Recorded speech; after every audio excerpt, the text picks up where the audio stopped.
That's what I'm talking about, son. Get you some of that daggone pie. Woo-hoo! Looky there. There's your bug-eyed big one right there. Getting started. We're getting started. Here's what I'm talking about. Gosh dang gorilla. Let's go, baby. Straight meat. God, look at that big one. Hey everybody, welcome to the BAM Pod. I'm your host, Big Ed, and today's show we're going to have one heck of a guest on. He's a big-time swimbait thrower. He catches a lot of big fish on that bait, and we're going to break it down and give you some great information. Josh Parris going to be stepping in and talking with us, but right now I want to say a quick shout-out to Philip Dutra, who went over to Lake Comanche and did the job and got the championship. We're going to be giving him a call and having him on. I'll be interviewing him one of these days here real shortly, so make sure you keep tuning in to the BAM Pod, and we're going to be doing this one here. Bass Angler Magazine, always trying to make you a better angler. So thanks for tuning in right now. Now let's get to the show, and let's hear what Josh Parris has to say about fishing swim baits in the summer, the winter, and all times of year. All right, thanks for tuning in. Here we go. Well, hey, welcome in, everybody. This is the BAM Pod, and this is our fourth episode. Big Ed here. And on the line tonight, I've got a swim bait guy here on the West Coast. And everybody, seems to know him out here, knows what he's been doing, and he's been sticking some good fish. Josh Parris, welcome into the show, sir. Thank you, sir. Appreciate you having me on. No, appreciate you coming on. This is this is the time of year when everybody thinks about throwing swim baits and everybody's out there and, throwing them. So this is, it's a good time to have you on here, right? I mean, that's, or maybe not. Maybe this is when nobody's thinking about throwing swim baits, and we should be talking about it because people should be still throwing swim baits right now, right? Yeah, no, absolutely. I think it goes a little bit both ways. Partially being a guide is that, I got a lot of people hitting me up for swim bait trips right now, in which it's just different is all it is. Every season of the year, it's different. We can do it all year long, but it changes in how we approach it, what we see, even the size of fish. I mean, just in general, during the summer, we got a bunch of bikini bodies showing up. They're big fish, don't get me wrong, but they're just not the same quality fish we see during the winter. Doesn't mean we're not going to go chucking for them though. Right. But, it's as I think everybody I don't want to say everybody, but I think the majority of the people really think that, when you get to swim baits this time of year, you got to downsize to like the 3.5 inch, 4 inch Kitex. You got to throw that bait. It's, the 8 inches are gone. You're going to, these fish aren't eating trout anymore. These bass aren't eating trout. And I just, that's not really true. I mean, the bass is still, especially in lakes that, have a lot of trout in them, right? They're out there. They're still going to eat trout. They're still going to be chasing them. But definitely. I mean, the big meal is still a big thing, especially this time of year. These fish are starving this time of the year. Their metabolism is up. They need as much food as possible. It's not like us. We can't, for us, we can go sit on the couch, hang out in the AC house, we could survive on bare minimum if needed, but for them, they're cold-blooded creatures. The water's 90 degrees. Their body is 90 degrees. Their metabolism is just cooking off right now, to where they need as much food as possible, to where those big meals are almost more appealing right now than it is during the wintertime. They're a little bit more sluggish. Is it a time that because I always think of swim baits as, the big 8 inch Huddlestons, the 10 inch Huddlestons. Is it time to be throwing them slow and still using that slow, maybe small twitch action, dragging them on the bottom? Or is this a time when you're throwing them and just like, hey, wind that thing back, man? Throw it like a reaction bait. The Huddleston, and I mean, I differentiate them is, I know some people class, boot tails or vortex tails and boot tail. I differentiate them. It's like a Huddleston, I call it a vortex tail. It's got the wedge-shaped style tail. It's a much more subtle kick to it, and then you have your boot tails. With the vortex style tails right now, we're definitely not just slow crawling them. They're not always, I should say that, not always. is Again, I always, with anything, I always say there's no rules to bass fishing, man. I mean, right. We find a lot of weird things happening, and to where even right now there are still some fish that we can crawl that thing over the top of a tree and get one to come up on it, and it's just It's same thing during the winters. They watch that thing go over the top of them, just stupid slow, and they can't help themselves.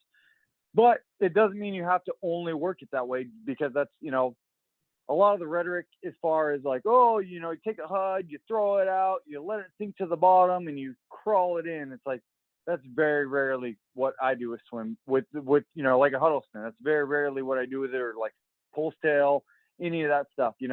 This time of year, I mean, we're skipping them, we're burning them. We're doing a lot more with them, to where we're not completely just setting them to the side and only throwing boot tails.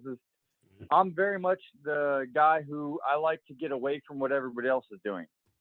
What are you talking now? You talking about? You said skipping them. What are you talking about skipping them? Like when I think of Josh Parris right now, I think of New Maloney's and Don Pedro, things like that. Where are you skipping these baits? Around the trees or into the brush or? Well?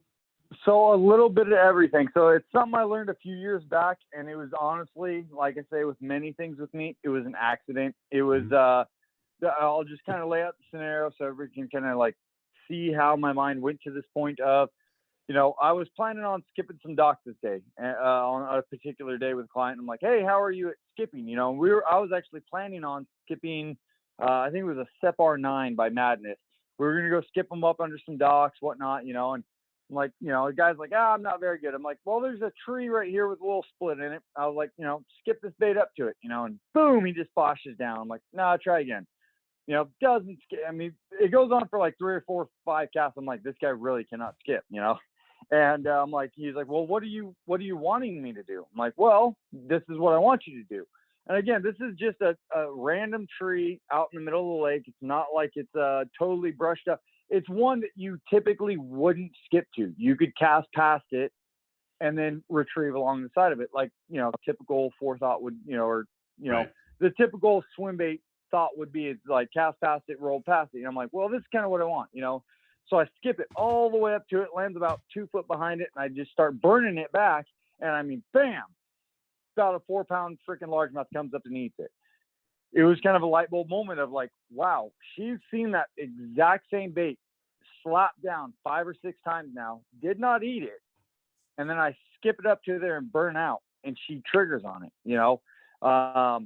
It was something that, like, from there, light bulb moment for me, and to where this time of year when fish are much more reactive, they're much more, active in general. I do find, I mean, granted, skipping docks, skipping deep into cover, all are pluses with it. But even skipping to normal objects that you would normally cast past to, I do find I will get reactions out of fish that I don't think would normally get. They wouldn't normally react it. Like, if you just swam past that same tree, she's not going to react. But it's skipping up all the way up, a foot or 2 past, and then burning out, gets her attention, and she's going to fire off on it, to where it might not work every time, but there are certain fish where it will definitely work on them. You think it's just the fact that it's flipping across the top of the water, and then it's not splashing down, and then the same old retrieve. It's just because that seems a little weird to me. I mean, like, all of a sudden that's the criteria for this fish to eat. Well, and I mean, it does. And again, I've said in anything I've ever done is like, I do take this a little bit farther than is probably healthy, as far as like, how far I think into things. But really what it comes down to, and it's even a fish that, like, when I say like a light bulb moment, right. A light bulb moment for me is like a lot of things start to fall into place. I look at multiple different catches and I go, oh, that's why this worked. Like, I thought it was dumb luck. And it turns out there were multiple scenarios where I'm like, that same thing worked. And I think for what it is with that skipping in is they see something very quickly coming in, skip, almost like it's trying to get away from something. And then they actually get to see it zipping away. And I call it the yes or no. You have yes or no right now. You make your decision right now. Are you going after this or are you not going after this? And a lot of times what I found with a lot of these bigger fish, I'm not going to say they're smart. I'll never say a fish is smart. They're really not smart creatures. But they do have a certain amount of intelligence mixed with instinct, in which tells them, hey, I've seen this bait come across here 4 or 5 times. I've eaten the same bait before doing that same thing. there's a lot of pressure these days with the swim bait thing. It's blown up so big. There's so many people doing it now. Right. These fish are seeing them more than they've ever seen. And the typical context of what you see is throw it out, reel it slow back past whatever, throw it and reel it up a point slow. You know, everything's slow. Oh, do this. So where when it comes to summer, I start getting a lot more reactive. I want to stand out, and I want that fish to say yes or no right now. I don't want her to have a second to think about, like, well, this thing's doing that same normal swim. Yep, it's going right towards that big black floating thing again that I've seen a million times. Like, I want them to say yes or no right now, you know. Right. And which it's even gone further. Is, I mean, that was when I really kind of figured that out was 3-4 years ago. Granted, I've been skipping, you know, swim baits a long time up under docks when you needed to get into the cover, you know. Right.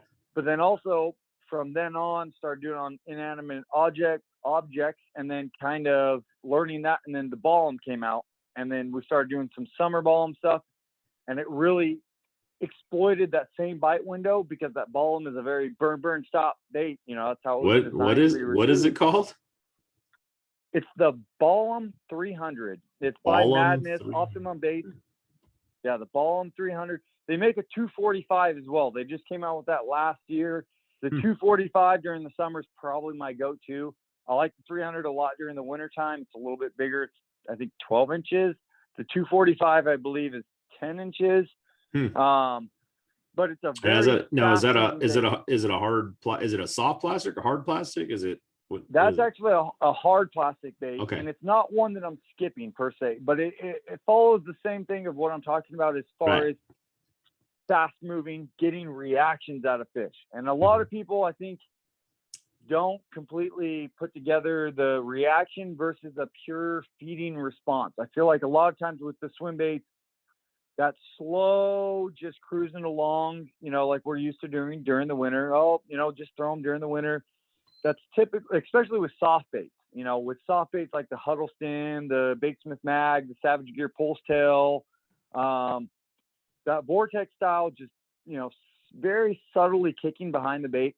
You get, in my opinion, you get much more of a natural feeding response. If that fish thinks that bait is real, they think it's a real trout, they come up and they try to pork that thing, you know, right. Versus when you're working something fast or really erratic, a lot of times, in my opinion, it's a purely reaction. Like, they can't help themselves.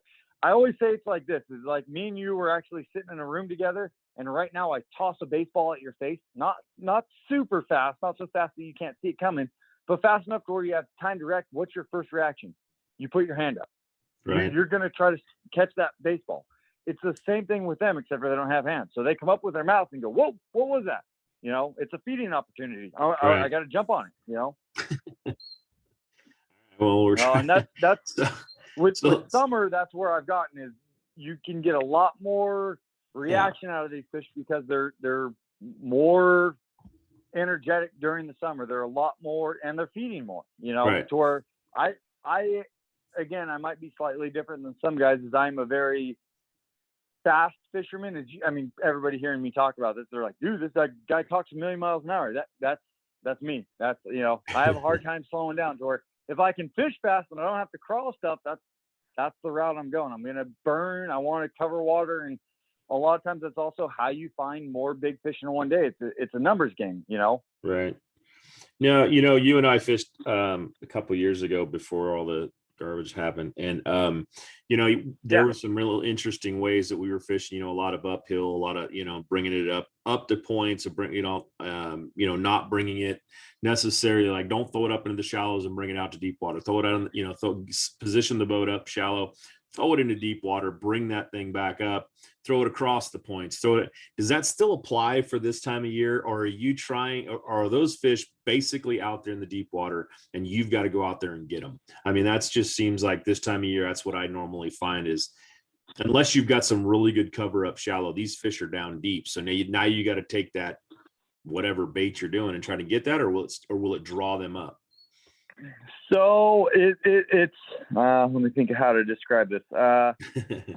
So it's almost the same thing during the winter. Okay. So it's the same typical during the winter. Yes. I would say 80% of the fish are out deep. Right.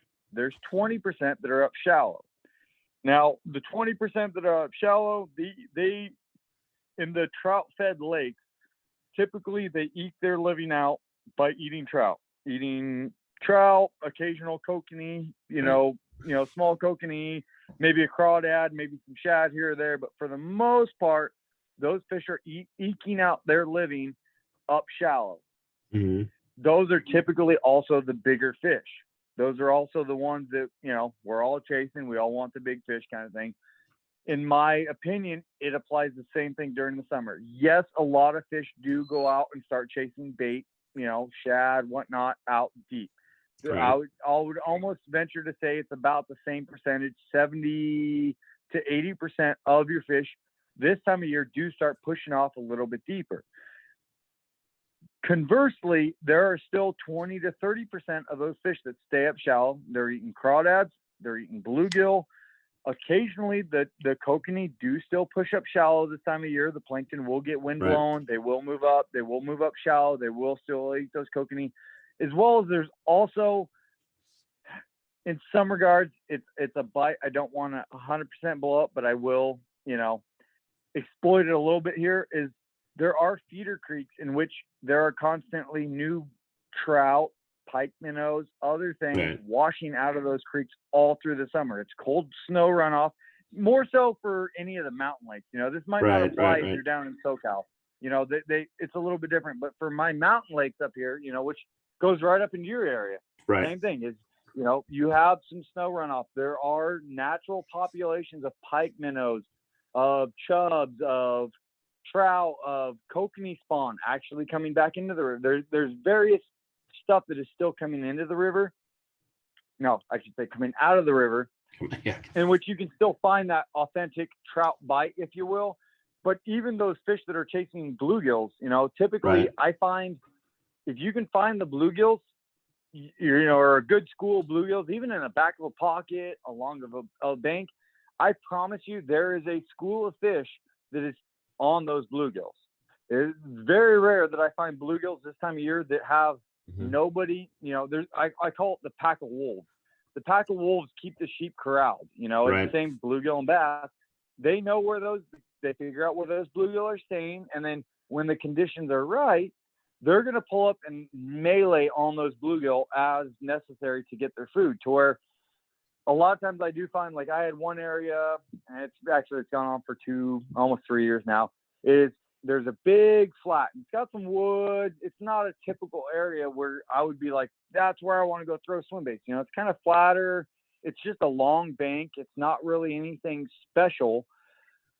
But in the afternoon, the wind blows like crazy into this, creates a big mud line, and those largemouths see the opportunity to pull up and start eating the bluegill that are up in that area. Well, that's one of the spots where I'm doing that faster ball and retrieve, burning kind of baits through there, to where it doesn't always have to be a bluegill. They're opportunistic feeders, as to where if, especially in the mud line, they can't always 100% see it, to where they know something big is cruising by. They're going to race up and come get that thing to, get their food for the day. Especially the bigger food is kind of, we do start getting to the bigger fish, but at the same time, like we catch 2-3 pounders that want that same meal. That same meal will hold them over. It'll actually start packing on pounds versus them eking by eating measly shad and the crawdad here or there. Right. I mean, this is the whole thing about swimbait fishing, right? I mean, these big swimbait fishing, I should say, is that you're really trying to target those bigger fish that are, wanting that one or two just one meal a day or 2 meals a day. Even in the summer, I always think that the way I've always looked at swimbait fishing in the warmer water is that, you're looking for those fish that are looking for those trout or looking for that stuff. And it's like, oh, well, I used to ask all the trollers, it's like, hey, where are you catching them at? And they're telling, we're down, 40, 50 feet. And, that's where the trout are hanging out. You ever just try to go out there and fish for those fish that are, because I've heard that's where some giants will stay. They'll just suspend out behind those big pockets. And is that something you ever try to focus on, or is it, Is that Yes. something that's like just too tough to do? Well, no, I mean, that is 100% been on my mind for probably 6 or 7 years. So like in my home lake, which is New Maloney's, right. It's the big spotted bass, and I'm sure a lot of largemouth do it too, big largemouth. But the big spotted bass, we only have about 2 months when they move shallow. The rest of the year, they are out deep chasing kokanee, and trout. That's where they live. They're little tuna. I mean, that's really right.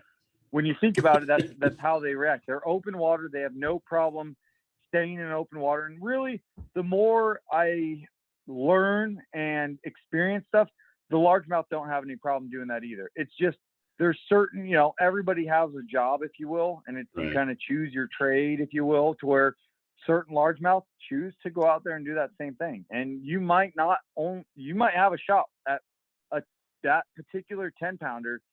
She might only move up shallow once or twice throughout the year during certain time periods. As far as chasing those fish, it's on my bucket list.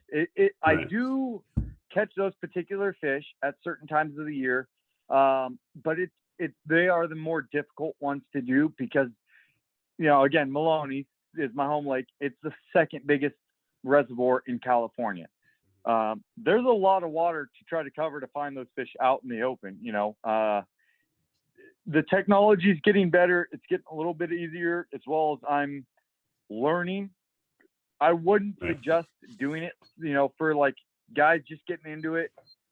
You can try it if you want, but I've been doing this a long time and I've had limited success doing it. Typically bluff walls, bridge pilings along the dam, like areas where I know really deep water, 40, 50, 60 foot of water collides with structure is typically where I have the most success doing it. And I mean, I've caught 7-8 pound largemouth in the middle of June, July down at, I think the deepest one I've ever caught is probably going to be around 75 foot. And I'm guesstimating because that's how I counted my bait down. It was like a 3-ounce bait and I counted it down like 75 seconds or something like that. Oh, okay. And fish, I mean, it needed to be popped like right now to where, I mean, it's possible to do it. Again, I'm still learning it. It's one of those avenues that I'm still kind of going down. They're there for sure. That is where there are definitely fish out there doing it.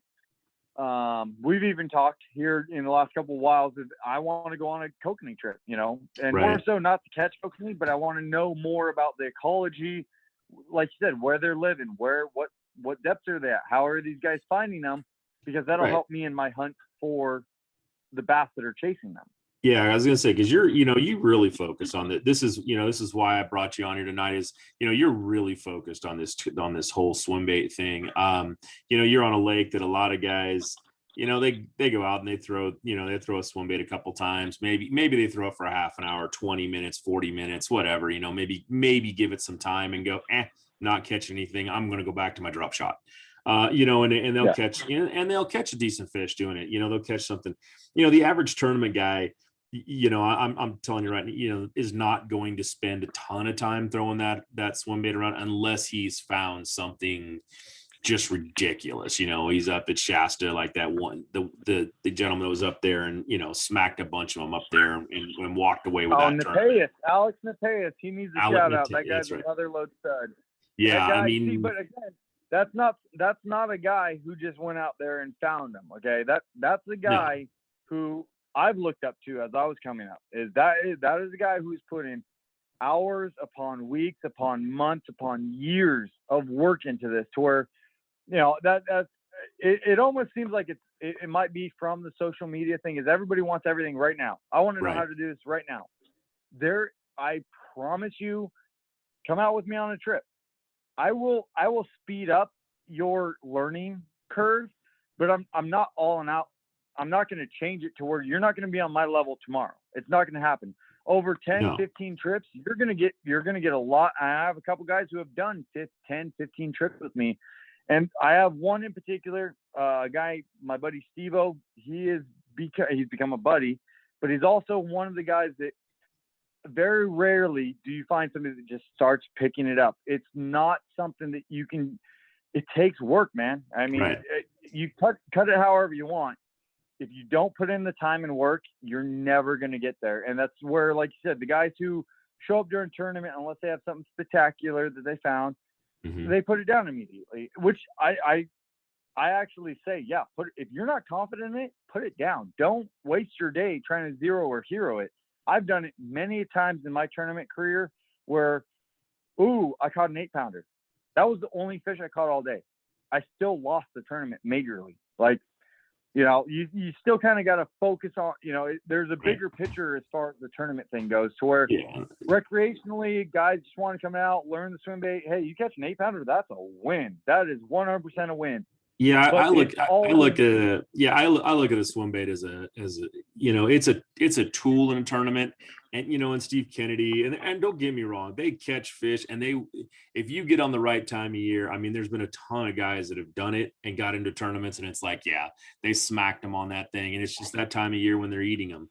I wouldn't say this time of year is the time to get them, but it's it's definitely interesting to see the guys that you talk about that will go out there and put that time in on the water with that swim bait all times of the season, pick it up, figure it out, and go, yep, I can do this, and then go out and win a tournament doing it. I got nothing but respect for, because they did. I mean, it could turn, and as well as anybody else, that swim bait bite can turn on and it can turn off just as fast as it turned on.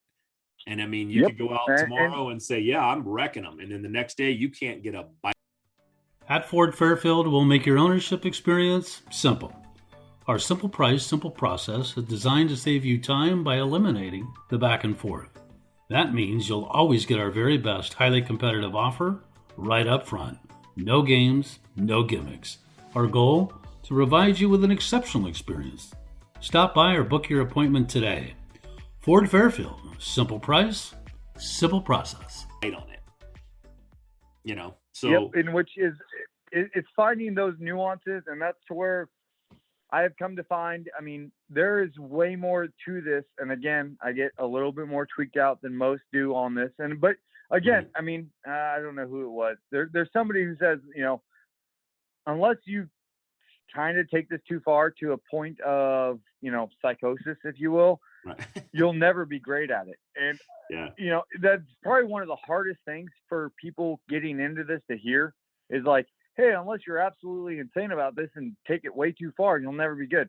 I'm not saying you'll never be good. I'm just saying your learning curve will be a lot longer than me, who's as hard-headed as can be, and I'm kind of insane about this. I've been the guy who throws a Huddleston all summer and caught 4 fish. Right. Like all summer long, I threw it. But from those 4 fish, I found a little something, like right now. I did a podcast recently to where I'm like, I can take you out and go get you bit on Huddleston right now. Granted, you're not gonna catch 10 of them on it, but right. I could get you bit on it, to where, again, that's not a tournament winning strategy. No. But it is a tool. It's a tool on my belt to where, like, well, I got 3 2-pounders, a 1-pounder, and I need one more fish to kind of seal the deal on this. I can go get 1 4 or 5-pounder, possibly doing this thing. I might go commit to it versus, guys who just kind of willy-nilly throw it for, 20 minutes here, 20 minutes there throughout the tournament. It's that putting patterns together and really, absorbing what you learn. And there are times to where, like I said, I've had times where I'm like, I had a fish that it was one of the biggest. It's actually my PB on New Maloney's. It was a 13.3. That for a long time, I said that fish was an accidental catch. Granted, it's a long story, but I knew where she was. I had been chasing her for a long time, but the scenario under which I caught her, I thought was a complete accident. Like I made a bad cast. I burned it out of there. Long story short, I ended up catching her. And then again, it kind of jumps back to that whole skipping thing. Right. A light bulb went off and I went, oh, she ate it because I didn't give her a choice. She ate it because it landed down and started burning out of there immediately. And she was like, oh, versus I had thrown 400 other baits past her 100 other times previously. And she got to watch them slowly work up and kind of get a look at them. So it's those little patterns, and it kind of even goes into that whole, ball 'em thing and that just speed, getting fish to react. And trying different things on those fish and then being able to recognize behaviors in fish and knowing I got a tool in my arsenal for this fish. I know I've seen this behavior. I know what this behavior means, and it still doesn't always work. I've had fish that I'm like, I got the tool, and it still doesn't work, Right. But you will form a pattern eventually of like, I have a pattern for, I've seen this before, in which, everybody, it's an old saying, of there's no exception for time on the water, in which a lot of people, like I said, these days want this immediate, like, I want to know how to do this right now. One trip with you, and I want to know how to do it. Yeah. I can, you can shorten your trip by doing that, or your learning curve, but it's still, but it doesn't work that and doing it. Yeah, but it doesn't work that with anything. I mean, you can't teach somebody to be a spinnerbait fisherman or a Senko fisherman, or maybe a Senko, but you can't, drop shot. There's so many subtleties to every little bait you throw, and huddles, and swim baits are just not, they're right in that same class. You can't go out and decide, oh, I'm going to master this. I'm going to be the greatest swim bait fisherman because I went out with Josh Parris yesterday and he showed me how to do it. We caught 5 fish. And they were all, 6 pounders and above. Man, we just stroked them. Therefore, I'm the greatest, fisherman ever now, and I'm going to go do this. It ain't going to happen. That's just where you look at with these. And there are so many guys that I know that still fish these, have a Huddleston in their box, and they look at it and they shake their head. And they go, never caught a fish on it. Maybe had a bite. Maybe, never caught a fish. Never done this. Go to lakes like Shasta. Everybody's catching them on, on a swim bait of some sort. And that kind of leads me into a question, though. Is, you've named off a couple, I've named off a couple. There are just tons of swim baits out there, just tons of them. Everybody's making a swim bait. Somebody's made, if it's a company out there, they've made a swim bait by now. How in the heck do you decipher through all this and go, hey, you know what? That's a good swim bait. That's not going to work. That's just junk. That's just a good one. This was, how do you figure that out? I mean, other than just buying, there's $300 or what is it, $1,000 Roman maids and all this stuff. Is it worth buying? Is it, tell me what I should look at. If I'm the average angler going out there to buy a swim bait, put them in my box and tell me which ones to go. Don't do it, dude. So I refer back to KISS. Keep it simple, stupid. Yeah. Okay. Look at the proven baits out there, like there's some good ones. Don't get me wrong. Like, as far as like, we'll just start with the soft bait. Mm-hmm. It's real, like, and it even goes back into something I've talked about previously, is like, I see a lot of times these guys get bait crazy, and that it's almost a problem to this point. Like, if you want to collect baits, man, by all means go for it. Like, collecting baits is one thing, but actually getting sufficient at 1 or 2 baits is a whole nother thing. And that's where the keep it simple, stupid is get a bait that has proven success. Like, and the number one bait that comes to my head is a Huddleston. Okay. That's number one. I mean, you ask anybody, that's probably caught more big fish aside from a Senko than any other bait out there. You know what I'm saying? Like, right. It's one that just year after year continues to prove itself. Now, is that my go-to? No, it's not. It's not. And again, I've gotten deeper into this, and I found some other baits that work a little bit better for me and what I'm doing. Mm-hmm. But I often say is just when you're getting started, get yourself 1 or 2 Huddlestons, get yourself 1 or 2 glide baits. Now, as far as glide baits, I go right back into the same thing. It's like, what are the 2 major players as far as glide baits? The 2 that you always hear people catching fish on, River to CS Waver and the Depths 250. Now, again, not 2 that I always throw. I don't always throw it through. But again, it's get a bait and get confident in it. Don't go buy 400 glide baits. Like, if you have 20 different glide baits, they're all different. Like, for me, I have every glide bait, not even that. I probably literally, in all honesty, I probably have 5 glide baits that I'm confident in, but they're different, and same thing with like even the Huddleston pulse tails or the Savage Gear pulse tail, the Baitsmith mag, they're all different baits. And the more people actually spend time with one particular bait, the more they will get in tune with, okay, this bait has these subtleties and works under these scenarios and does this for me in this scenario. versus this bait does these in these scenarios, you know, and to kind of break it down, we'll just jump over into, you know, we'll start with soft baits. Like for me, I like very realistic soft baits. That's where my mind frame is at. Okay. Like I feel like these fish with soft baits, you're typically reeling them slow when we're, you know, during the winter. During the summer, I'll kind of get into that a little bit more, but during the winter, when I'm rolling them slow and I'm, you know, trying to find my big bite, I want the most realistic I can find. What bait is that? That's going to be the Baitsmith Mag. And do I have a deal with them? No. I like Eric. He's a really good guy. But at the same time, that is the most realistic trout bait on the market, hands down. And again, you know, yeah, I probably have people that get mad at me for saying that, but that is, again, it has a very tight body. It has almost no body wobble, has a very tight tail wiggle. There are times where I will jump over to a Savage Gear, still a very realistic looking bait, not 100% on the same parts, not as realistic. It's very similar, but it has much more tail kick, a little bit more body wobble, you know, to where there's times and place for each one of those baits. Those fish are much more active. They're physically, I know they're chasing trout. I'm going to go with the more active bait versus a very slow, steady cadence.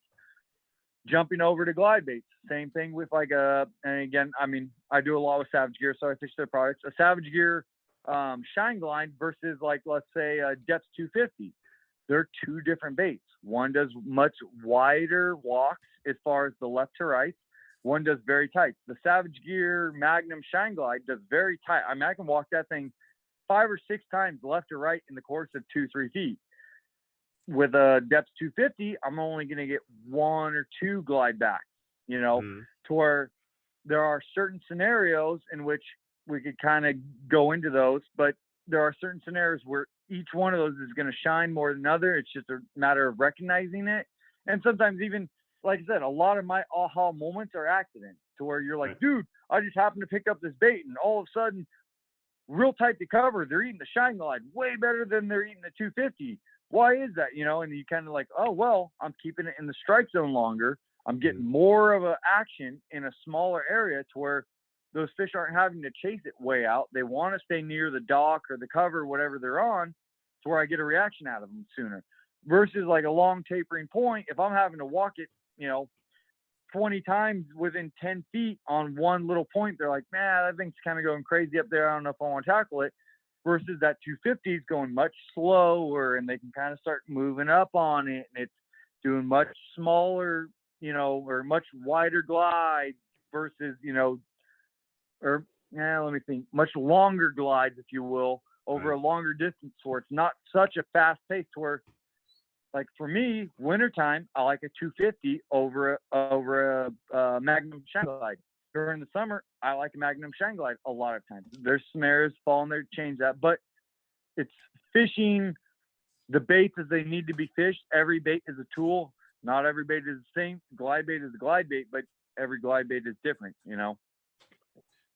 Right. And that's kind of the point of, you know, of this whole, the whole question there with where do you start? I mean, those are great options to all start with and to get going. And then you just have to, you know, then you just got to go out there and kind of figure them out, I guess is what you're saying, is that, you know, each scenario is going to, you know, look at how they work, present them in a different situation, check out how that's going to work. How is this going to work? How's that going to, and then I guess it's just seeing whichever one the fish responds to at the time, you know, but I mean, I guess that works with everything you do, you know, whether it be a jig or, you know, hey, they responded this one better than they did. No, that's perfectly key is to where, like if you fish, and this is how I typically run baits, and I've said it before, is that I will pick up one bait and I will run it for a year straight. I will run that bait a lot with a lot of failures. Don't get me wrong. I'm not out there just, it works here and it works there. I have days where I'm like, this sucks, dude. I didn't catch nothing today. But oftentimes by doing that, that's when I figure out the poignancies of that bait of like, okay, this thing works really good during the summer around cover, around this. Maybe there's a spot here or there during the winter when it works. But I start to figure out when that bait works and when it doesn't. And then I pick up another bait. Like, let's say I did that with the Savage Gear, you know, Magnum Shine Glide or the 7.25 first. And then I pick up a depth 250 and I do a year of that bait. And I know a year people are like, oh, it's so long, but I'm telling you, that's what it takes. You cannot learn all the intricacies of a bait during different seasons if you're running through 100 different baits. You have to pick one. For me, the one bait that really changed my life as far as swim bait fishing was, it's probably two. It's the Huddleston Deluxe 8-inch and the S-Waver 168. Those were the two that really changed my life. And those, at that point in time, granted, this was like 10 years ago, because that's all we had was originally, all we really had was, I think Optimum had, was that the Obi minnow? Yeah, no, I was going to say there was a few of them out there, but yeah, for the most part, ones that really came out and hit the market running were the Huddleston and the S-Waver. Those were the two. Yeah, so really it was started off with the Huddleston, and that was all I threw for like 2 years. I threw the Huddleston day in, day out, and I really learned that bait. And then I remember the S-Waver came out, and then originally, I said it before, I hated that bait. I was like, this thing's stupid. And then Randy Pearson caught the new lake record on it, spot. I'm like, I got to learn this thing. And then, so I put some time into it. And I'm like, I got to learn this thing. So I threw it. And then the more success I got, the more confident I got in throwing. I eventually got to where, 2-3 years in, you probably remember, it's probably like 4 or 5 years ago. Dude, I was spouting S-Waver from the rooftops. I'm like, this is the best bait ever made. This thing is, but it wasn't because it was just a bait. It was also because I learned that bait. I learned everything about that bait. I learned what that bait was doing when I wasn't looking at it. I learned when I pop like this, it does that, and it was, you only get that from time on the job, like you're not going to get that just by picking it up and watching a YouTube video. He may be using a different rod, different reel. His pops might be different. That's one of the more intricate things of like, my pop is different from your pop. Your 1-2 speed reel is different than mine, to where like you got to kind of figure out how you can make that bait work for you and then run with it and see. And for me right now, it's the Ballum. I'm almost 2 years into the Ballum at this point. I'm still working on it. It's not one, I'm still learning stuff with it. Every day I go out, I'm still learning stuff with that bait. And I've learned definitely when it shines, when it doesn't, but there's still certain little scenarios I'm like, whoa, this just kind of changed my mind. Like I just learned something new. And lake to lake, stuff like that changes to where like I said, that whole year isn't just one lake. It's moving lake to lake, seeing how different fish on different bodies of water, different structure, different times of the year react to that. And again, I don't want to like discourage people of like, this is a 10-year journey, but in some regards, like you'll get the most out of it that way. And that, for me, that's what I love about it is I never stop learning. I'm always learning with this stuff, Right. There's, I look at, when I look at them, I look at that as a tool, as a tool that, it's always there at certain times a year. Do I have 100% confidence in it? No. Do I, is it something that I know if I put it in the right place, if you see that spot, I've been fishing swim baits a long time myself. I've put just tons and tons on, I've caught well over 75, 80, 100 Huddleston fish alone. I know what it is. I know how to use it, but it's also something that in a tournament situation or whatever, it's not the number one bait that I'm going to throw all the time. But one of the things that you brought up in there that is, I want to pick your brain a little bit on is that, because I get asked this question like all the time. It is like one of the biggest questions. Which rod do you throw those Huddlestons on, or which rod do you throw this on? And you talked about the rod, the reel, and there's so many different ones coming out, and everybody's got their, I use the Phoenix rods. I love the Phoenix rods. I love the way they handle it. I love the way they control it. The reel, but I think most of the time, the rod is, as long as you get a quality rod, a rod that can actually handle the bait that you're throwing, you don't want to go down to your local Walmart, pick up it's like, oh, well, here's a stick, I'm going to throw that. Yeah, it'll throw them.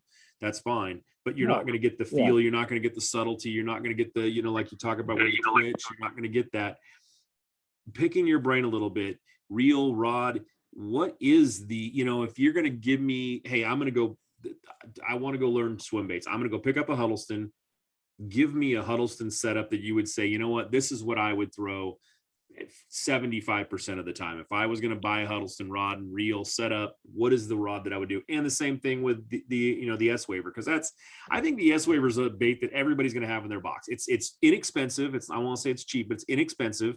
It is something that you can go buy, 15, 20 different colors of. You can throw it and, have some kind of confidence in it, because it does attract fish. Even if you just use it as a search bait, it attracts fish. Yep. And hey, I've used it a ton of times in tournaments and just out fishing and going, hey, I got one to follow it. Now all I got to do is figure out how long it's going to take him to go back to the spot that he popped out of, and then throw that bait back, throw something else up in there that's going to get him to eat. But what's your two main setups, or what would you recommend somebody go out and buy? And, and I don't care price wise, price means nothing. I mean, it's just, if you're going to do this, you're going to spend some money. So just strap it on and go buy the damn rod that Josh's going to tell you to buy. Yeah. Right? So, in 100%, honestly, I'm a cheap ass dude. I am the cheapest mother. Right. All ever. that he's going to Walmart. But I am a cheap ass. Okay. So the reel that I use, we'll start with that, because I use really cheap knockoff Chinese reels. Okay. The reels that I'm throwing, my Holstons, my Hinkles, my whatever, it's about a $35 reel. It's a Nice. DMK. It's a 7-to-1.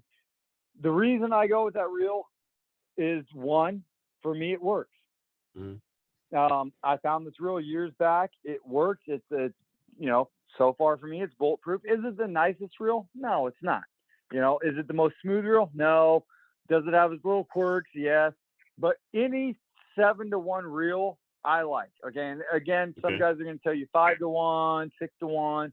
I like 7-to-1. That's me personally. One, partially because I started in the genre 10 years ago, where we were all throwing the big 5.4-to-1 round reels. Okay. Right.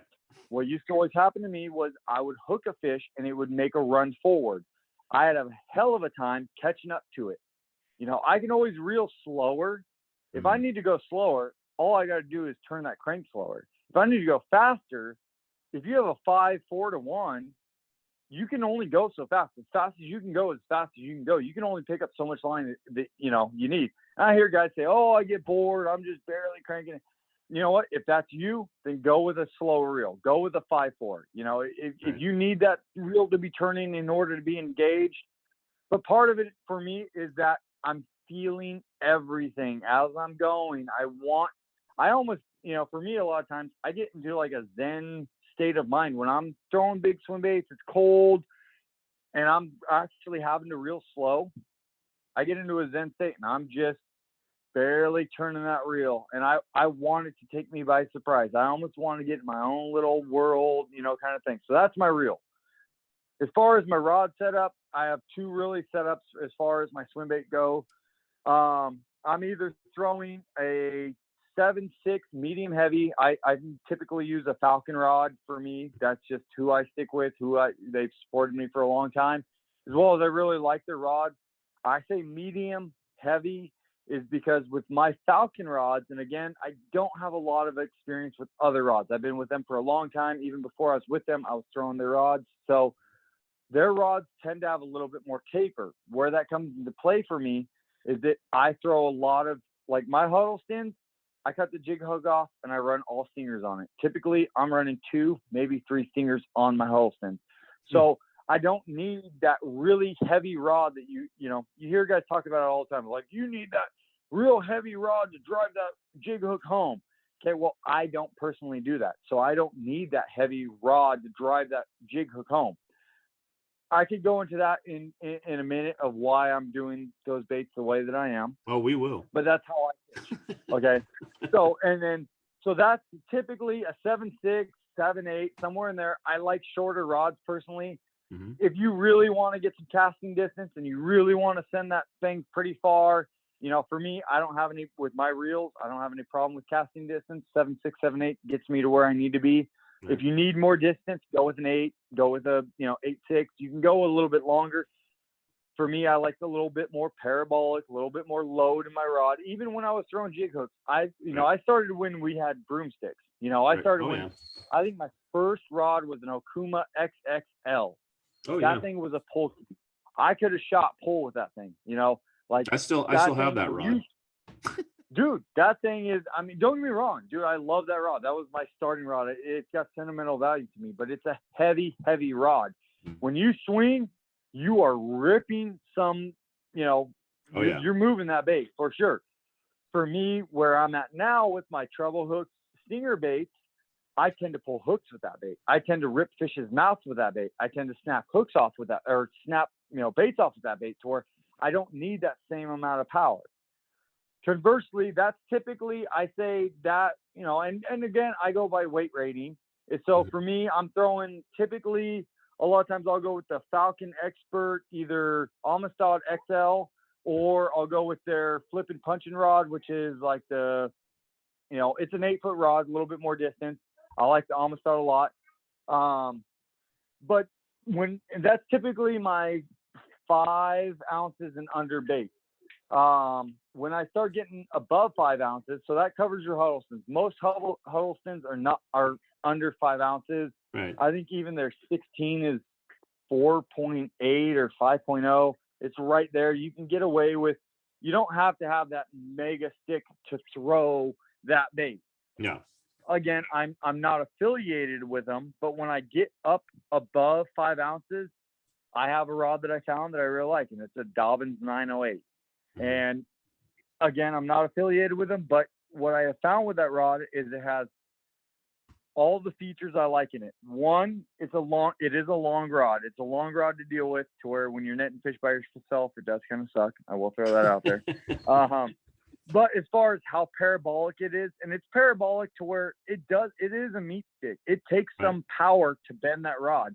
But at the same time, when you're throwing 6, 7, 8, 9, 10, all the way up to, I throw 25-ounce baits on that, the Savage Gear 16, you need that beast to be able to throw that bait. As well as I find, like my Batesmith mags, I can throw that thing a country mile on that rod. The action is perfect. And again, on my soft baits, I'm using treble hooks. The upside to that is it's perfect for glide baits as well, because you're using treble hooks. You're not pulling hooks. You're not losing fish because you're horsing them. You know, well, I mean, you can still lose them by horsing them, but the rod affords you some slack, if you will. If well, you it has the bend. Yeah, it'll load more, and it'll keep that fish loaded to where, like, and the bigger portion of that is, I hear a lot of guys saying, you know, I'm not going to throw any names under the bus like Tactical Bassin or anything like that, but, you know, they talk about lock down your drag, lock it as tight as it'll go, take a wrench and tighten that. Do not do that. I've seen so many people lose fish. You know, you could be throwing 80-pound braid to triple-aught, whatever hooks, more power to you. Your equipment is handled to pull in an 80-pound fish. I'm all for that. You can wrench on them. But I tell you what, the skin in her mouth is only so strong. Yeah. You're going to rip her mouth if you pull on her too hard. And I've had fish I've landed by the skin of her teeth. You know, she is barely skin hooked. Had I pulled too hard, she would have come off. To where I set my drag to where I feel like, in some regards, it might be a little bit morbid, to where I feel like if it was hooked in me, if I pulled much harder, it would rip out. You know, to where it's a game of tug and war, to where, yes, you're not going to just horse them to the boat. And that's to where there's some finesse. And, like, you know, people get into this, just horse them to the boat. That will work. Yeah, but that was the way we were, you know, like you talk about 10, 12 years ago.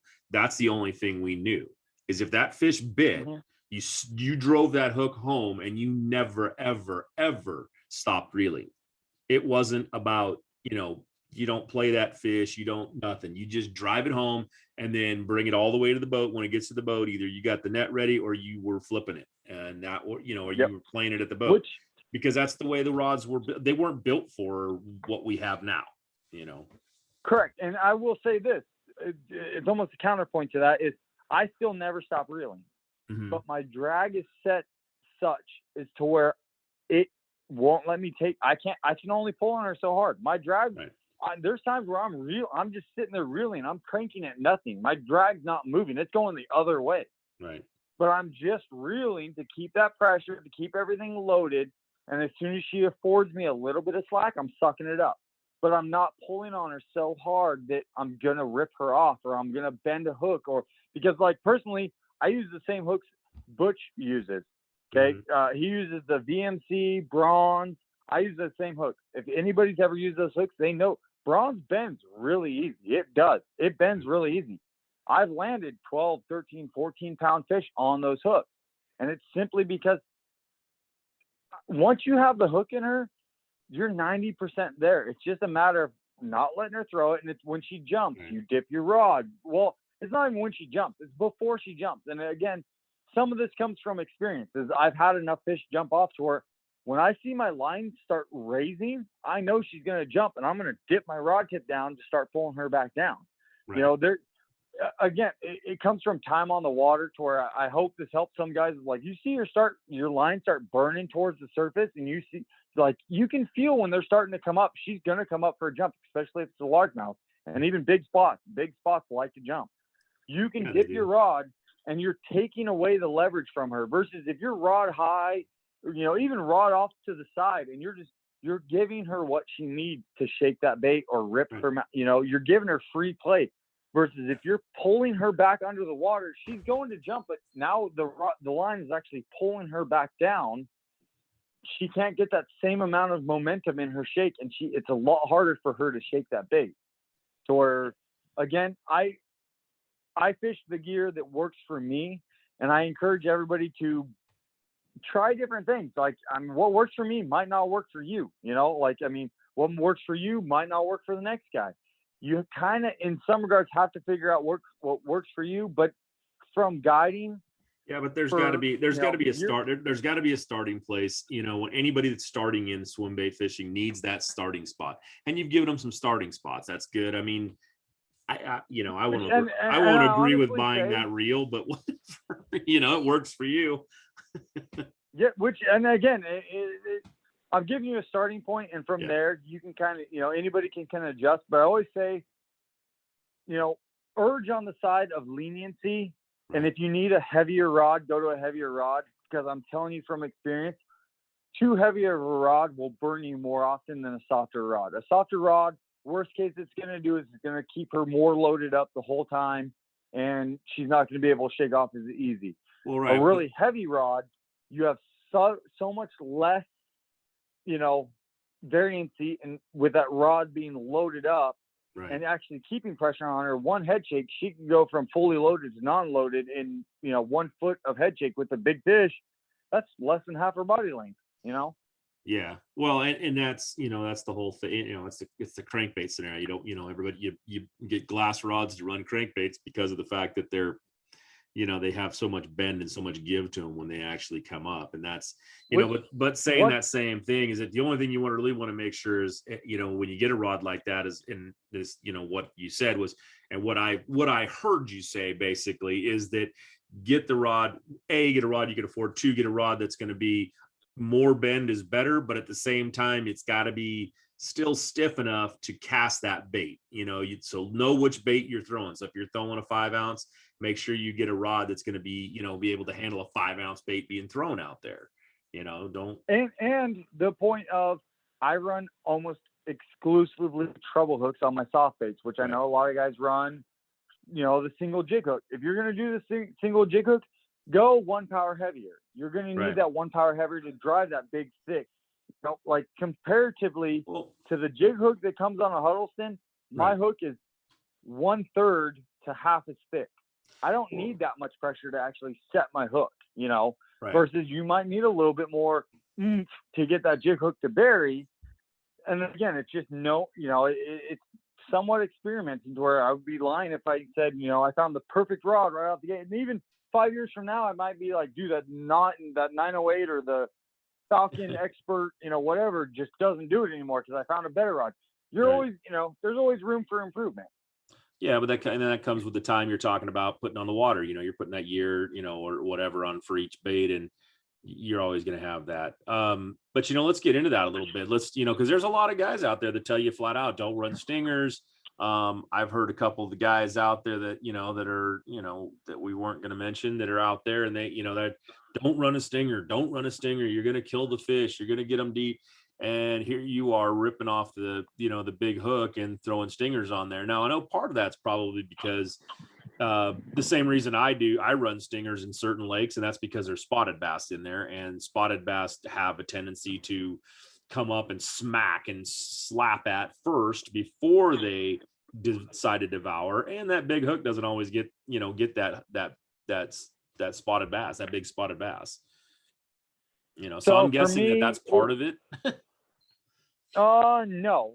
Well, yes, no, that definitely is part of it. It's spotted bass definitely playing. I mean, most of my lakes up here, we have big spotted bass, which definitely plays into that. Is they're spotted bass, a lot of times they go for a gill or a stomach shot. That is 90% of how spotted bass eat. Do they go for the gills or they go for their stomach shot, and they're just looking to disorient that fish before they actually turn around and eat it, or one of the ones in the pack, because they almost always eat in packs. Right. Eat it. That definitely plays into it. Also, from the last 5-6 years, also the pressure's picked up to where even my big largemouth aren't eating these baits the way that they used to. Is they are starting to test these baits. They're starting to nip at baits. They're starting to eat them, or not even eat them, just they're not swinging full swing like they used to. Like I remember the first couple of years I did Huddlestons, even 3-pounders were choking the Huddleston. Right. I would say the last, like, I don't know, 9 or 10 double digits, and maybe not even the last, but there's been 5 out of the last 10 came on the very back stinger hook. They're not 100% swinging on these baits like they used to, as far as, they really got to eat that thing in order to get the jig hook. Do you find that kind of everywhere, or do you find that specifically on those Clearwater lakes, or has it been kind of everywhere you fished them? I'm kind of starting to find it everywhere, to be perfectly honest. Part of that, I would say, is everywhere swim bait fishing is starting to pick up. Everywhere you go, there's a handful of guys that are out there just chucking big baits, they're going after it. And again, I'm not hating on them at all. More power to you. Go for it. But it is changing our fisheries as far as how these fish approach and attack trout. When they're hot and they're actually full on chasing real trout, they're going to gulp them. They're going to go for it. But when that one lone trout's coming by, I have very much noticed we're getting a lot more weird bumps. They're bumping the baits. They're almost trying to get a reaction out of that fish, especially the bait's going to let it get closer to them than a normal trout would. A normal trout's going to see them coming. We can't see them coming 20 foot away, 30 foot away. We can't anticipate like, oh, you need to start speeding up now, because that's when a trout would normally be like, oh, you're getting a little too close, to where they're like, what is this thing's deal? And I've had a lot of big largemouth. Like, I mean, I had one day where I think I had like, I want to say 4 of them over 7. The biggest one, 11.5. Every single one of them that day came on the very back tail stinger hook. And they weren't eating the bait. They were nipping the bait. They were trying to get some sort of reaction, I assume, out of the bait. They weren't, and again, I've had fish swallow the bait. I've had it all the way down. Don't get me wrong. And that's where that whole argument over stinger hooks of like, oh, you're going to kill the fish. I'm not going to say it's completely that's wrong. You could kill a fish. Yeah, absolutely. You could hook her in the gills with a bottom stinger. You could. But that's where, for me, fish care is just as important. Taking care of them is just as important as catching them. For me, when I get a big one and she's bleeding, I have the tools on my boat to take care of that. I have my Sprite. I have my, release. I have my, weights. I take good care of my fish, and I dump them as soon as possible, to where I think that's more of where that comes from, is the lack of fish care. And we could talk, extensively about fish care maybe in another episode, but there's a lot of little things between release me, Sprite on their open wounds, as well as just how you take the hooks out, don't go in there just jabbing around, it's a hook, imagine a hook in you, like you're going to try to take it out as carefully as possible. Like, you're not going to just be ripping at that thing and twisting and trying to get it out. Like, and it's just a respect for a fish, a fish of that size. I don't care if it's 5, 6, 3. I don't care if it's 3 pounds, man. We try to conserve every fish we catch. And if she's hooked deep, take your time, keep her in the water, do your due diligence to take care of that fish, get the hooks out of her appropriately.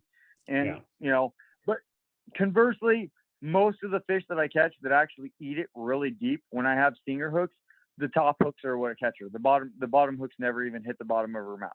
Right. I mean, plain and simple. I mean, that's in my experience, that's 90% of the time that head lead hook is going to hit her. The other ones aren't even going to get a hold of her. You're going to bring her in. You're going to hook her. She's going to be fine. Yeah. Occasionally you'll have one that is bleeding. It's just a matter of how you take care of it. Yeah, but you get that with a drop shot. You get that with a jig. You get that with, I've caught fish on everything and had them bleed. And I mean, I think I've had David Dudley. Yeah. Did you read that article about him talking about the Ned rig kills more fish than any other bait? They swallow that thing. Again, I kill almost zero fish on a Ned rig. It's all in how you take them off and the care that you provide for them afterwards. And I think people really, I really think people lose the fact that sometimes the best thing to do is reach in there and cut your hook. Go ahead and buy something, another 12 cent, hook or whatever. Because it's not, it's like, hey, that's better for the fish is to cut that hook, let it just, it'll rust out, it'll get out of there, it won't be there forever. It's not going to damage the fish. It's going to be a lot more humane than ripping at it and tearing at it and doing anything else. It brings me a really good point about the whole, you catch a big fish on a big swim bait and it's got the stinger hooks in its gills. Right. Cut your stinger hook off. I run braid stingers. I run mine all on braid, partially for this reason. Is I can cut it off, get the bait out, and then deal with the hook if I need to. Or like you said, leave the hook in there. If it's so bad that I feel like I'm going to hurt this fish by taking it out, I'll leave it in there. Yeah. I have caught fish with half their bellies missing. A single treble hook in them is not going to kill them. Nope.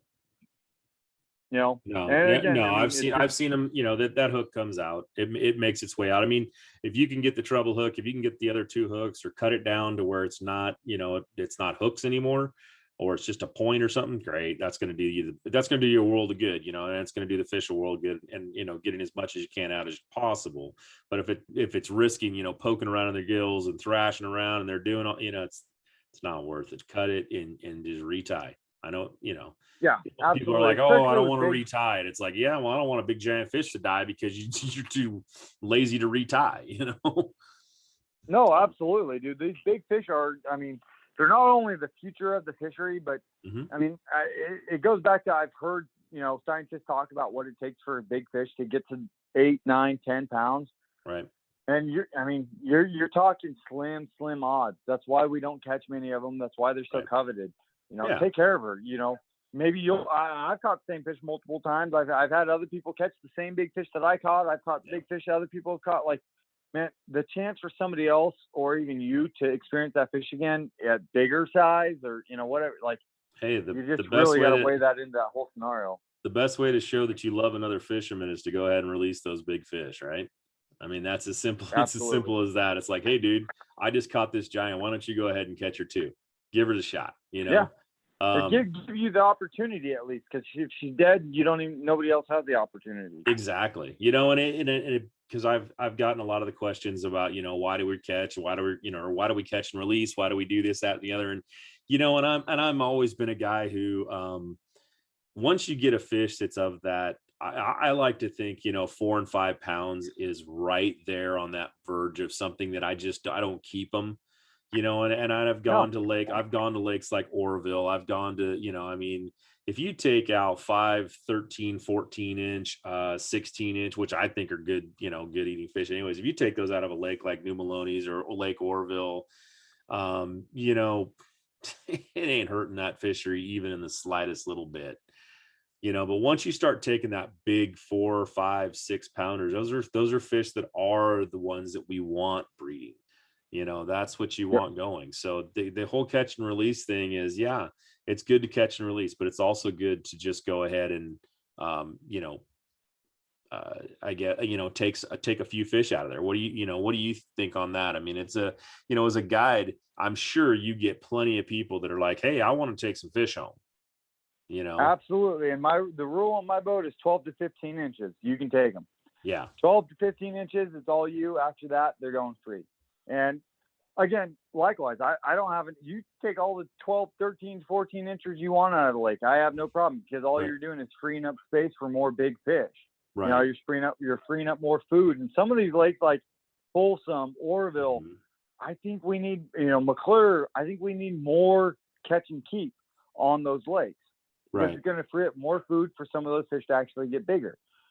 Well, you talk about, Conversely, like you said, well, you Go talk on. about you talk about lakes like back east in the South, those guys roll up at a tournament, back there, just their local Wednesday night or whatever. And they go in there and it's like, oh, you ain't taking my fish. I'm taking these all home. These are guys that they fish and they catch fish and they keep fish. And, they've got fisheries that are still every day putting out, limits of 4 and 5 pounders, and they take them home. They're like, no, that's my fish. I caught it. It's going home with me. But out here, we've just kind of got, I don't know. I think we have a little bit of a California thing, where it's like, oh no, it's become this religion to, let everything go and let don't take a fish home. Don't kill a bass. You killed a bass. What's wrong with you? I don't know. Yeah, which it's a skewed view. And again, I can't 100% talk on it because I haven't 100% done the research on it to know, the statistics on it. But from the lakes that I know and how things work, Mm-hmm. in most of my lakes up here, if every guy took home, bunch of 13 inches, it would actually help my fishery. It would help my fish get bigger because there wouldn't be as much competition for food.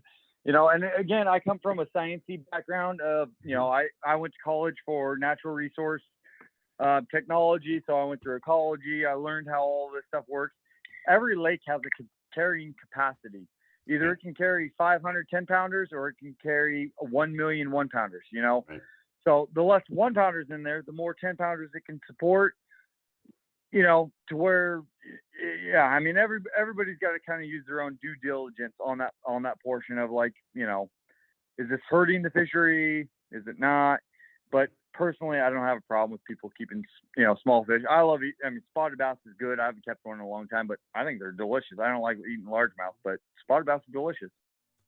At Ford Fairfield, we'll make your ownership experience simple. Our simple price, simple process is designed to save you time by eliminating the back and forth. That means you'll always get our very best highly competitive offer right up front. No games, no gimmicks. Our goal? To provide you with an exceptional experience. Stop by or book your appointment today. Ford Fairfield, simple price, simple process. Yeah. Yeah, I've had it. I've done it for sure. We talked about a little bit earlier about, we keep talking about kind of the guiding thing, and you've been guiding a lot, and you got into this guiding and through, I don't know if it's been through, through COVID that we've gotten more, but you kind of talked a little bit about, before we got on here, we were talking just a touch about, there's more guides showing up. There's more people just like, yeah, we're out there guiding. We're out there doing all this stuff. And, talk a little bit about what it is to guide here in California. Cause it's not, it's not the easiest thing in the world to deal with all the regulations and everything that they, put you on. And, you're this is your third or fourth year as a guide now? About my fourth year. Is I did it a little bit under the radar for my first year, so I was still kind of doing some of the future pro stuff. But right. So I've been doing it for about 4 years now. I have a buddy who's been doing it for he's probably been doing it for 8 years now, and it's exploded. I mean, the amount of guides. I have no problem with the amount of guides showing up, but I mean, in some regards, I mean. I'm trying to approach this with tact. It's all right to not be PC about it. That's what's going on out there. I mean, it's there are definitely. How many new ones did you see since 2020? Since COVID hit, how many guys were like, I'm going to go make some extra money on the side and I'm going to guide? Has it been an explosion through this, or? There's been, probably even just in my little area, probably 10 guides that have shown up in the last, year and a half, 2 years, to where, again, I have no hate for them whatsoever. Mm-hmm. I do feel like, again, this is my own personal feeling about it. I feel like you need to have some skin in the game, if Right. that makes sense. Of like you know, if you've never done anything, never really, you know, not that I think you have to like prove yourself before you become a guide, but I do think in some regards you need to run through the rings before you just start guiding other people. I mean, Right. it's not the easiest thing, and to where I think one bad guide could sour a lot of people on a guide experience, in which Mm-hmm. I personally have seen. I've had people come across my boat that say, well, I wasn't going to do a guide trip because I went out with so-and-so and had a real bad experience with them. And, you know, just really wasn't sure about this whole thing. And, you know, it's like, well, okay, well, you know, and in my mind, I, you know, asked them who it was and what, you know, what went bad. And from what I've seen, a lot of it does come from guys who just kind of jump into it. It's like you said, an extra income, not like a, hey, I've been doing this for a long time. I've been fairly successful at tournaments. I've been fairly successful at catching big fish. They're just jumping right into it. It's, hey, anybody can guide. I can go guide, you know, in which in some regards, I mean, yeah, in certain lakes, I mean, anybody could guide, but I feel like, I don't know, for me anyways, the way that I run my moral and ethics code is like, I've canceled trips because I don't think I can put you on the fish that I want to see you catching, or I don't think I can put you on the numbers that I, you know, if you know, depending on what I always get a feel for what people are going to, you know, hey, you want to come catch swimbait fish? If I don't think it's a good shot, I'm going to call you a week before and be like, hey man, I hate to do this to you. The bite's rough. If you still want to go, we can go. Right. You know what I'm saying? But there's somewhat ethics to it, to where I feel like there's some guys starting to come into this that have less than stellar ethics that are just, well, I mean, I don't want you to have to be the guy who says, you know, this you know, out there and puts this out, but you know, so I'll be the guy that says this, you know, but I talked to a guy that was an ocean guide, and I went out with him and we had a good conversation kind of about the same thing. And, you know, his take on it was this. He goes, look, I put food on the table for my family doing this. I am out there as a professional guide. This is what I do for a living. This is where I've put all my money. I don't go to a 9-to-5 every day. And then you get these guys that come out here and they buy themselves a little boat and they put 5-6 guys on it and they go out and all they're doing is going fishing. All they're doing is going out there and they're taking their buddies fishing and they're charging them money. And there's a lot of that happens out here. There's a lot of that goes on in this bass world too, you know, and I know it's hard for you to touch on that because you're going to be the guy who says that about it. But there are a lot of guys that go out there that don't really, and you kind of alluded to it, that they're not the top fishermen, or they're not the guys who are putting the time on the water. They just want to take their boat and go make some extra money on the weekend so that they can, you know, fish a tournament or go fish, you know, somewhere else with their buddies or, you know, whatever. And that's, hey, let's go take somebody out. So they go out and they go fishing, sure. and they don't care what they catch, or if you catch a fish, great. If they don't, they're still got their hand out at the end of the day. And there's something to be said for that. It's almost like you can look at pricing, and I hate to go to that, you know, like, I don't know. Feels price like price is price. There's got to be, price, but it costs you money to go out there. It costs you money to get the insurance. It costs you money to put, you know, like I said, you started off on this, you chose to do it. You've been doing it for 4 years. I'm not saying that's a ton of time. I mean, there are guys who've been guiding for 15, 20, 25 years who are, you know, said the same thing. And it's like, and I think that they really respect people when they come out and hey, I'm going to become a guide. Okay, well, that's cool. Let's see how you react. You know, were you there for a year? Were you there or is this something you're actually going to do? Because they'll have a little more respect when you show them that respect. Well, and even that kind of right to my next point, is just the respect of, like, you know, when I started guiding, there was one other guide in my area within you know, maybe not 100, within like 45 miles of me, there was one other guide.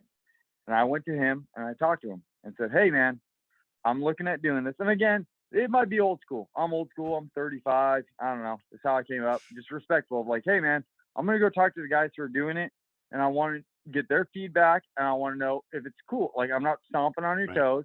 And the first thing dude said to me is like, dude, it's totally fine. Just don't undercut me. You know, don't drop your prices so low that you're going to suck up a bunch of business. Because when you look at, like, the vast majority of people, they look at, like, well, this guy's charging 500, whatever, 400, 300, whatever it is, and this Right. guy's charging 100 or 200. Well, I'm just going to go with the cheaper guy, And again, I'm not saying they're going to have a bad experience. They might have the best experience of their life. But what I'm saying is you're disrespecting the guys who came before you, and you're kind of setting the tone of like just a bad taste in the mouth of a lot of other guys who have come before you and have kind of been doing this. And then it just kind of shakes up, what everybody's doing to where, even more so, it's like, guys who are doing those prices at such, they're also, and again, I don't mean to generalize, and I don't want to shit on anybody who, in some regards, doesn't deserve it, but at the same time, a lot of those guys are the guys who are giving the bad reputation to guiding, as they give a bad trip, and then a guy's spoiled on doing a guide trip the rest of his life. He's like, no, I went out with so and so, and they backseated me all day, and they fished in front of me, and they caught all the fish, and I didn't really get anything out of the trip besides the boat ride.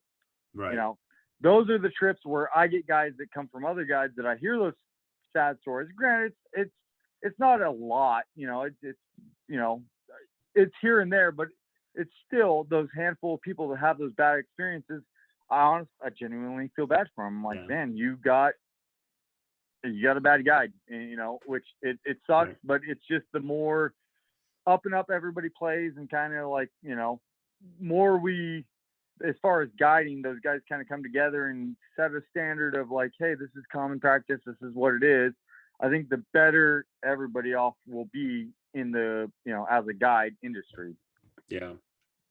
Well, I mean, that's, this is all part of, this, the whole bass world we live in right now, and the world that we're going through with all the different, with COVID out there. And I'm sure a lot of these guys that are currently guiding, or, or just got into it to do something, make some extra money, they'll be gone here soon when the economy turns back around, and, or I guess jobs open back up and they start heading back to work, or heading back to something, where they don't have as much time.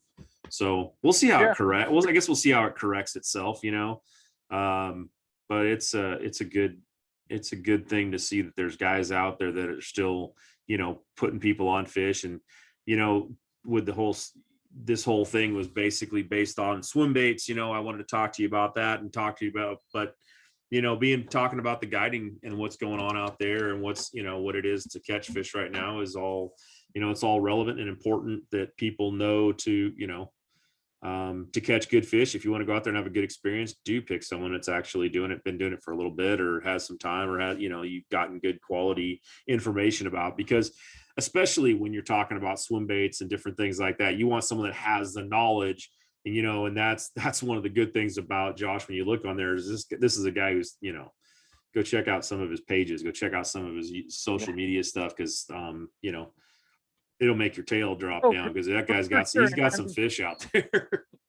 And that again, it comes back down to, I mean, really kind of what I was even talking about is what I put into it versus, I don't even like to say it, but I'm not going to just take somebody out to make $1. You know what I'm saying? I honestly, in myself, I can't do that. Like, I think before the thing, we talked about, like, I've moved trips just because we're not catching fish, man. Like, I'm not going to let you come out there and just suck it up. Like, there's days where it's going to suck. I'm not going to lie to you. Like, I could be on an awesome bite, like we talked earlier. I could be on a great hud bite and it dies tomorrow. But I'm going to do my due diligence, and there's quite a few other guys out there that are going to do the same thing. Right. I'm not saying that there's, a bunch of guys out there that aren't going to do the same thing, but definitely do your research. There's a handful of really good guys out here that will, they're on the water enough, that have had the time on the water enough, that are, if you have something specific to learn, there's specific guys that you should look to. Like, if you want to go learn to punch the Delta, I'm probably not the guy to call. I'm for sure not the guy to call. Like, I could do it. I'm not gonna lie. I've done it with people. We've caught good fish doing it too. But I would be like, you need to go talk to Mark Lazane. You need to go talk to Vince Ford. You need to talk to, if you have something specific in mind to do, I do say go look for the guys in that genre. If you're just looking to catch fish, it might not matter as much. But even then, again, I've had, stories come back of like, so eventually there should be some sort of a Yelp for us kind of thing of like, Yelp for guides. But Well, so far, there kind of is. I mean, social media is that, positioned, I think, positioned for that. But a lot of the guys that I think go out with guides don't do what they should do. And that's, hey, I had a heck of a day out there. I went out with this guy and man, we blasted him. I've heard lots of reports of guys coming back from talking with Vince and, or fishing with Vince and Vince Borges, and they, oh man, we smacked them. We caught striper. We caught this, we caught that. We were all on them. Same thing with Mark. Mark's one of those guys that he goes out and he does a ton of work to put you on fish. And there's a bunch of guys out there that are the same way when they're guiding, and that's important, to go out and do. And that's social media can give you that, pay attention to it. And if you start hearing, rumors about, we're not catching many fish if you go out with this guy, or this guy doesn't do much, or, you just gotta do it. But I think, maybe something like that, like you said, maybe a Yelp of some sort that says, yeah, this guy's a good guide, but you'll always have to weed through those too, because there's always going to be somebody mad about something. Oh, for sure. And I'm sure I have a couple people mad at me about something or another, but for the most part, like I said, even on a bad day, I try to give people the best experience, and that's all I hope for any of the guides. And it's not even a selfish thing. I just don't want from some of the stories I've heard of like people being spoiled on it, of like, oh, this didn't go down. And, I think every trip's going to be that way. Like I had a guy, he's like, who's the guide and who's the guidee, right.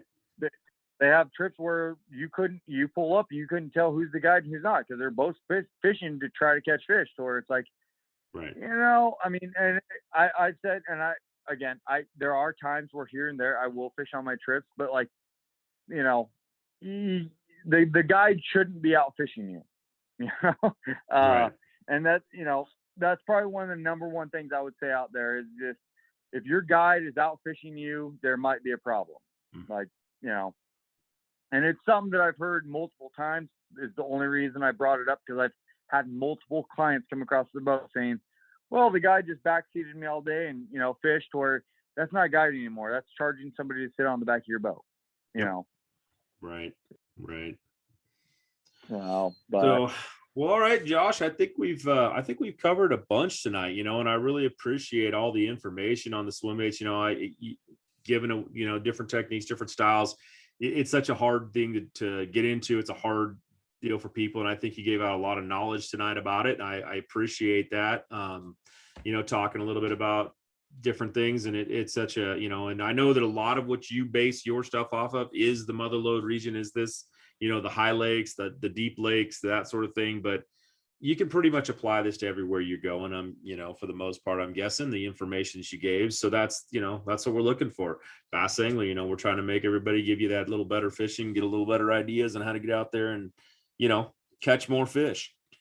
So no, absolutely. And the one thing I will throw out there is just, keep your nose down to the water, it's nothing is easy that's worth it in life. Right. If it's worthwhile and it was easy, everybody would be doing it, to where there's a lot of guys trying to do it. But like I said, if people keep their nose down and actually put the work in, it's obtainable. The other portion I will add is that, my social media, whatever, people have questions. I try to stay pretty good on all of that.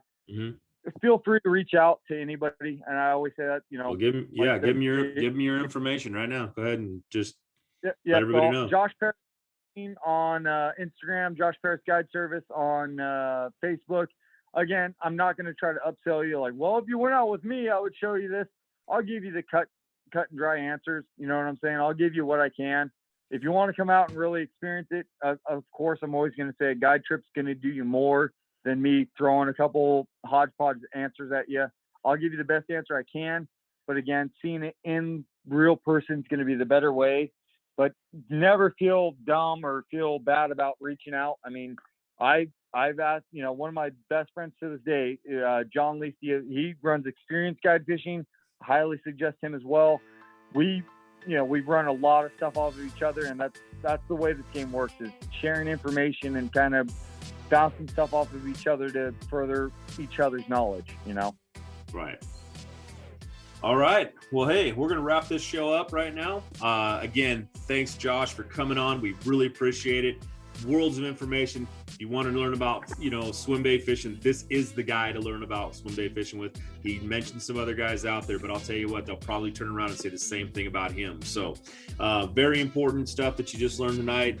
Don't be too afraid that you might have to put a year and a half in, or 2 years or 5 years or 8 years to really become a really good swim bait fisherman. But, go out there and give it a try. And if you need a good guide out there, he's one of the good guides out there. So Josh, thanks again for coming on. We really appreciate it. We'll wrap it up. All right. Sounds good. Thanks for having me on, brother. This was Bass Pod, and we'll catch you on the next one.